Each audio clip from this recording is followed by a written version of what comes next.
con el general Felipe Ángeles. Así es. Muchas gracias por la invitación. No, hombre, por nada. Y bueno, pues vámonos con Felipe Ángeles.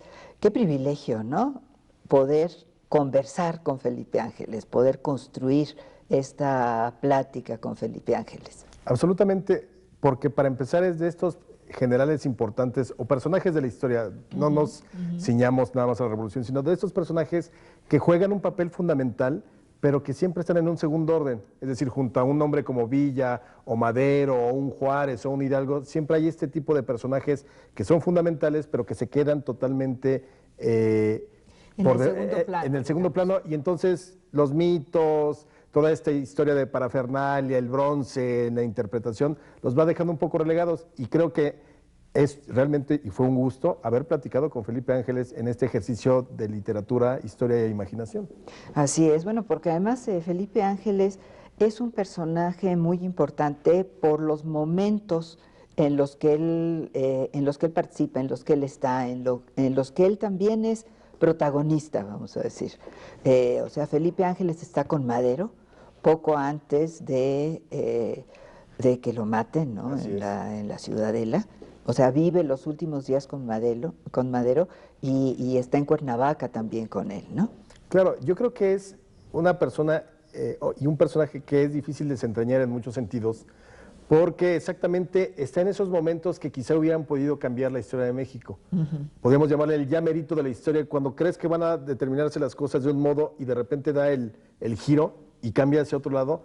Él pudo ser exactamente esa bisagra, ese pequeño punto que hubiera cambiado la historia. Como bien lo dices. Para revertir el golpe de Huerta, por ejemplo. Sí, por ejemplo, y son de las cosas que yo le critico en el libro, porque recordemos que... Bueno, pero pues él te contesta también. Ah, no, claro, da todas sus razones. Sí, y obviamente como me dice, a ver, usted es historiador, no es militar, yo estaba ahí, usted no, ¿no? Entonces, en ese juego, insisto, de imaginación, yo sí le planteo por qué, si él era alguien reconocido, vámonos exactamente a 1913, es ese 18 de febrero, unas horas antes de que los aprendan. Ya para ese momento, todo el mundo sabía que Huerta iba a traicionar. Incluso Gustavo había aprendido personalmente a Huerta, se lo había llevado a su hermano, y su hermano, es decir, el presidente Madero, le da otra oportunidad a Huerta para demostrar su lealtad. Ya todo el mundo sabía, y exactamente en el ejército también se sabía que venía la traición. Ángeles llega a la Ciudad de México traído por el propio Madero. Sí, Madero va a buscarlo a Cuernavaca. Exacto, ¿no? tú lo mencionas. Va a Cuernavaca, le dice, oiga, general, véngase. Pues solo el presidente va personalmente a buscar al general si realmente quería poner en él la confianza. Y sí la tenía. Pero Ángeles, en vez de dar ese golpe de, a ver, pues me rebelo contra Huerta, lo aprendo yo, es decir, un golpe dentro del golpe, se ciñe totalmente a la disciplina militar y lo que dice Huerta que haga lo hace. Pues Felipe Ángeles está con Madero en sus últimos momentos, en sus últimas horas, ¿no? Así es, y yo creo que ese es un momento importante para entender la personalidad de Felipe Ángeles, en el sentido de que él asume o ahí encuentra la génesis de su propio pensamiento. Es decir, Madero, en el momento en que va a ir al sacrificio, esa noche del 22 de febrero de 1913, después de 5 o 6 días que conviven, desde el 18 de febrero ahí en el cautiverio en Palacio Nacional, yo creo que es Ángeles cuando se llena de las ideas de Madero, la idea de la democracia, la idea del ciudadano, la idea de la reivindicación del pueblo. Y son las ideas que luego va a sostener Ángeles a lo largo de su vida hasta su muerte en 1919. Además... Sí, o sea, Ángeles de muchas maneras toma las banderas y toma el ideario de Madero, ¿no? Absolutamente. Yo por ahí le digo al general Ángeles que él era el nuevo Madero. Y tan era así que cuando, por ejemplo, se une a Villa, estamos hablando de los primeros meses de 1914 ya como general de la División del Norte, Felipe Ángeles se vuelve en un candidateable, es decir, es un hombre que podía haber sido presidente de la República y por eso genera tanto odio y tanto rencor entre las filas de los sonorenses, porque Obregón lo odiaba, y Obregón y Benjamín Gil y todos ellos, porque lo acusaban de su pasado porfirista. Eran todos los enfrentamientos, esta terrible guerra civil en la que estaban enfrentados unos con otros y cada quien trataba de impulsar su ideario y a los suyos. Pero hay una cuestión muy importante, que es que el general Felipe Ángeles tiene un contacto muy importante, bueno, que decíamos ya con Madero, con los zapatistas también. Él llega a convencerse de que la lucha de los zapatistas es una lucha justa, de que hay muchas injusticias que se han cometido contra ellos y bueno, llega a asumir también las causas de Zapata, ¿no? Claro, ese también es un momento muy importante porque ahí exactamente es su contacto con el pueblo. Recordemos que finalmente Felipe Ángeles es un hombre que estudia en el colegio militar de clase media, no tiene ese contacto, formado... es decir, no es el hijo del pueblo, no es pobre, sí. Pero está formado en el ejército claro, de Porfirio Díaz, ¿no? En el ejército de Porfirio Díaz, en una sí. institución que tenía mucho prestigio como el colegio militar, era extraordinario estudiante, luego fue extraordinario maestro, y Madero lo va a nombrar director del colegio militar en 1912. Sí. Pero recordemos que en ese momento está levantado en armas Zapata en Morelos, y ahí es muy importante, hay una devastación absoluta porque está Juvencio Robles, que es un terrible y criminal general que acaba con los zapatistas. Sanguinario. Entonces, Madero piensa que Ángeles puede ser la persona que cambie el sentido de esa lucha. Y entonces sustituye a Juvencio Robles y lo manda a Morelos, a Felipe Ángeles. Es muy importante porque Felipe Ángeles llega y desde luego sigue enfrentando a los zapatistas, pero ya busca más bien la conciliación. Es decir, yo no ataco, sino simplemente me defiendo. Yo no voy a quemar pueblos, yo no voy a violar mujeres, yo no voy a permitir el saqueo. Entonces los zapatistas empiezan a ver en la figura de Ángeles y en esta posibilidad de pacificación alguien en quien confiar. Y es muy raro. Pero ¿no llegan a ver un aliado en algún momento? Porque sí hay momentos en que se tiene que enfrentar a los zapatistas, a Genovevo de la O, por ejemplo. Exactamente. Y de hecho le toca ahí por Santiago Tianquistengo luchar contra él, pero sí lo ven como un aliado. Incluso se cuenta que Ángeles, cuando estalla la escena trágica en la ciudad, piensa que puede negociar con los zapatistas para que Madero, el presidente Madero, se venga a ocultar o se vaya a ocultar o a proteger al estado de Morelos, lo cual no sucede. Pero todo este tipo de la manera en como tan honorable se comporta Ángeles frente a los zapatistas, frente a los enemigos, frente al pueblo, le va a servir mucho en 1914 cuando el propio Felipe Ángeles vuelve a Morelos, ya después de la derrota de Huerta. Para invitar a los zapatistas a la convención de Aguascalientes, Así ¿no? es. Porque no podemos dudar que Villa sí tenía un instinto de militar, pero era un instinto natural. Y quien traía la escuela, la academia, el conocimiento científico del arte de la guerra era Ángeles. Y lo desoyó. Y ahí los resultados. Barrieron totalmente la División del Norte, más o menos entre abril y junio de 1915 en diversas batallas. Y con eso termina la historia de la División del Norte. Eso te iba a decir. Ahí cambia totalmente la guerra para Villa, ¿no? Sí, o sea, la forma en que puede combatir. De ahí tiene que pasar a la guerrilla y Ángeles desaparece ya en ese momento. Sí, en ese momento viene... trance. Él se enfrenta con Villa, él se decepciona de Villa. ¿Cuál es la relación entre Ángeles y Villa al final? Yo creo que se decepciona, pero no tanto por de repente los excesos que cometía, que sí eran muy evidentes los de Villa, sino se decepciona porque realmente no ve que Villa pueda ser alguien capaz de comprender la manera en cómo estructurar el país, aunque eso tampoco se dice. Y entonces se separan cordialmente, él se va a Estados Unidos y durante 3, más o menos, estamos hablando del 15, se 16, autoexilia. Se autoexilia y entonces en Estados Unidos es donde empieza él a plantear nuevamente las ideas de Madero. Y entonces va buscando a los exiliados, a la gente, a los viejos maderistas que estaban ahí, incluso hasta viejos porfiristas. A los únicos a los que no convoca es a los huertistas por el asesinato de Madero.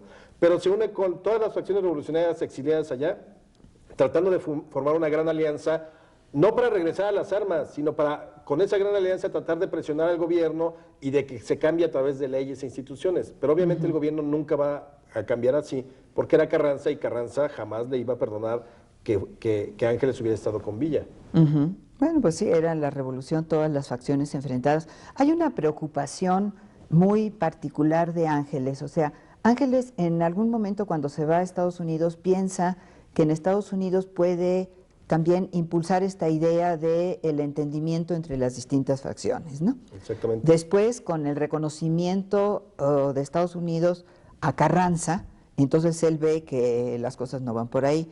Luego se queda muy preocupado cuando Villa invade Columbus, ¿no? Claro. Y cuando ve que entra el general Pershing con las tropas a México. Para él, el peor de los escenarios era una intervención, una nueva intervención de Estados Unidos en México, ¿no? Absolutamente. Él tiene esa preocupación y exactamente por eso también es su alejamiento de Villa. Es decir, ya no vamos a ver a Ángeles en México metido en ningún tipo de batalla ni nada, y va a regresar en diciembre de 1918.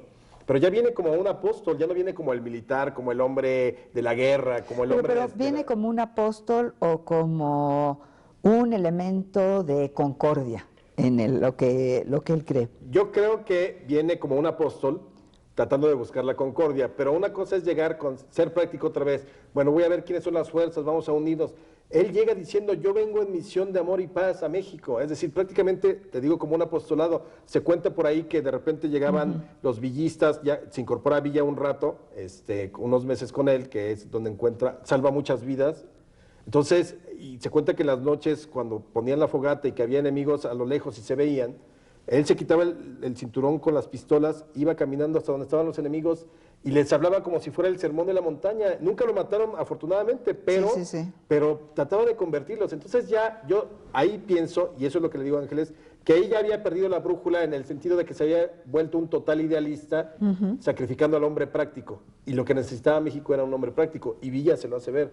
Usted quiere con la palabra y con las buenas acciones y con la caridad hacer entender a los carrancistas, y ellos solo entienden a balazos. Háblenles con las balas.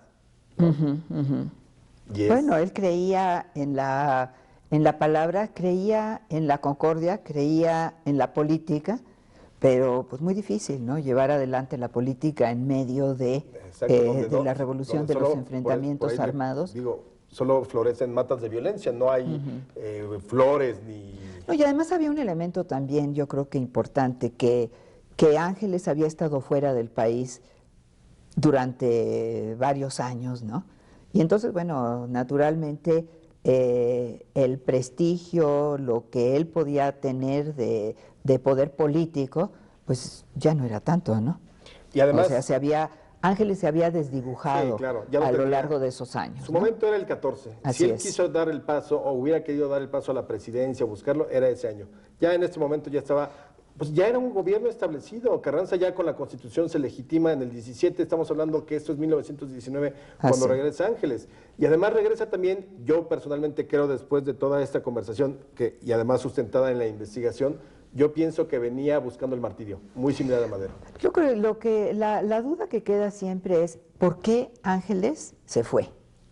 O sea, además se fue después de una situación muy difícil, después de la derrota, etcétera. ¿Por qué Ángeles se va en ese momento, se sale de la revolución y luego, como dices, regresa ya muy tarde, ¿no? Yo creo que muy tarde y bueno, pues es apresado y fusilado, ¿no? Fusilado el 26 de noviembre de 1919, cerca de las 6 de la mañana, en un juicio que fue una farsa. Ya estaba condenado a muerte desde tiempo atrás por Venustiano Carranza, y simplemente fue una farsa, un juicio que dura como 18 horas en el Teatro de los Héroes de Chihuahua, hace una interesante defensa y defiende a Villa y defiende al pueblo y se defiende a sí mismo, no para salvar la vida, sino para dejar un testimonio, y por ahí dice, hará más, nuevamente como las palabras de Hidalgo, mi muerte hará más por nuestra causa, por la causa de la democracia, que si yo siguiera en vida o con cualquier acción que hubiera hecho en vida. Bueno, ya veía que su muerte era un hecho, ¿no? Era un hecho. Algo inminente. A los 50 años, además. Tenía 50 años de edad. Sí. Bueno, pero para esa época era un hombre ya muy grande, ¿verdad? Yo creo que no. Yo creo que él ya se sentía un hombre de 100 años, porque había pasado 100,000 batallas, momentos.